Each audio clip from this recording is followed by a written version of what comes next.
we got parts for the Corvette.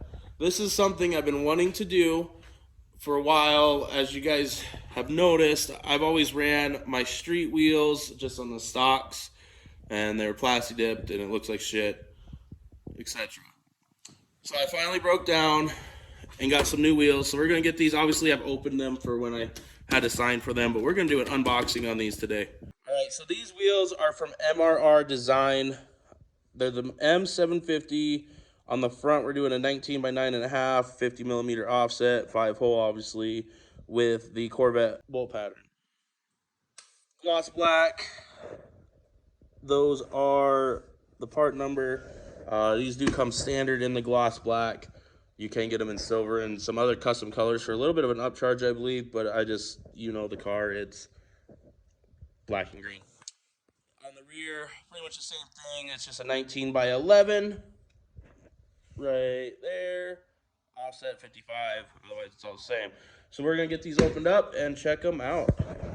All right, so when you get these, they come obviously taped up. Like I said, I opened them before I signed for them just to see if there was any damage and make sure they all looked right, whatnot. So, has the cardboard over it, and they have the sock that comes over it.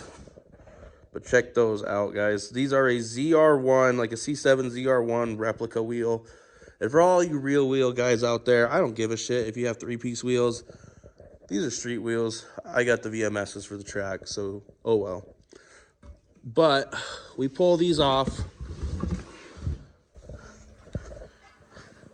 Let's see if I can set these on here without scratching the shit out of them.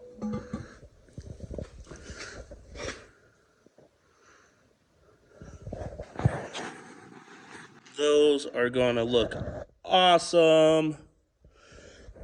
So, little inconvenience. All right, so like I said, little inconvenience. Sorry for the little break right there. Yeah, it happens. So like I said, wheels are gonna look great. However, I can't get them put on just quite yet because my front tires haven't come in yet. However, if we go to the back, we're gonna be running the Nitto NT05Rs. We can see how those do for a street tire. So once the fronts come in, we'll get them mounted on, and I'll do like a reveal video or whatnot. But anyway, that's just it. Just kind of want to do an unboxing. I know these wheels are getting kind of popular. So the quality looks good. They look good. The finish looks good. So if you're thinking about it, I'll leave MRR's website down below. Check them out. With that, we're out.